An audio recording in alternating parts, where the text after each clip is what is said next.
There was once a friendly little tractor. His name was Otis. And every day, Otis and his farmer worked together, taking care of the farm they called home. Otis liked to work. You see Otis? He liked to work. But after working hard all day, Otis was ready to unwind and play. He would ride the rolling hills and skirt the mud pond down by the corn. He would leapfrog bales of hay and explode through the haystacks. So when Otis was done working, what did he like to do? He liked to play. Yeah, sort of like you guys, huh? My name is Michael.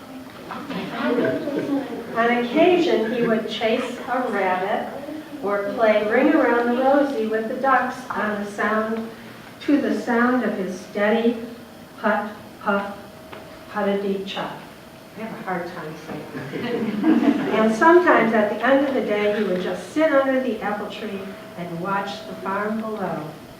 Every night, tired but happy, Otis would puff into the little stall in the barn that was all his. Can you see the barn where Otis stays at night? Yep, it's a red barn. This Otis house? Yeah, it is. One night when Otis was fast asleep, the farmer brought a beautiful baby calf into the barn. He knows what a calf is, a baby calf. What do you think that is? A calf. It's a cow, a baby cow. The calf bawled and bawled for her mother, but when the sleepy sound of the soft put, puff, puttity chuff came from the next stall, the scared little calf stopped bawling and drifted off to sleep.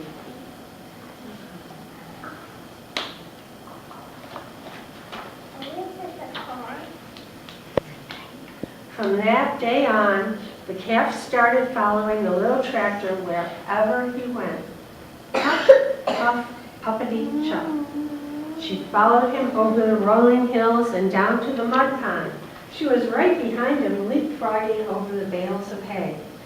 And the calf made their games of Ring Around Rosie so much better.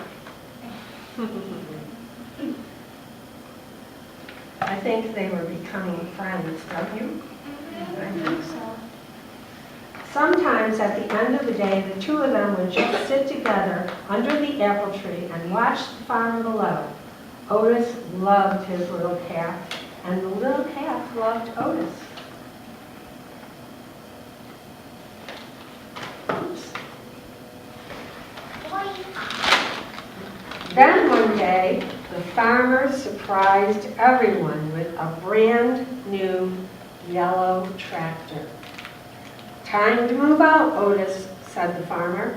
He took Otis out of the little stall in the barn that was all his and parked him in the back behind the barn. Then he backed the big yellow tractor into the stall with the little calf. So the farmer bought a new yellow tractor, and poor Otis had to go behind the barn. But the little calf didn't like the big yellow tractor. He had a deep rumbling snore that shook the stall when he slept. There was no one to purr the little calf gently to sleep. No one to spend his days with. And Otis could not even see his farm. As the weeds began to cover his tires, his friend often sat with him, but she could not get him to play like the old days. How do you think Otis felt? Sad. Why do you think he was sad? He got a new one. Because there was a new tractor, huh? And he couldn't play with his friend anymore.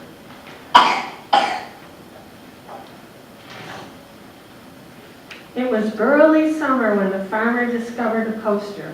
This is what the poster said. "Who has the prettiest calf in the land? Judges will decide at the county fair and award a fancy blue ribbon to the winner. The farmer knew the answer. He would show the little calf. But on the morning of the fair, the little calf was nowhere to be found.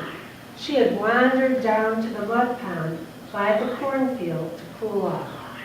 When she waded into the muddy water, her feet sank. With every step, she sank deeper and deeper and deeper. The little calf was stuck in the mud.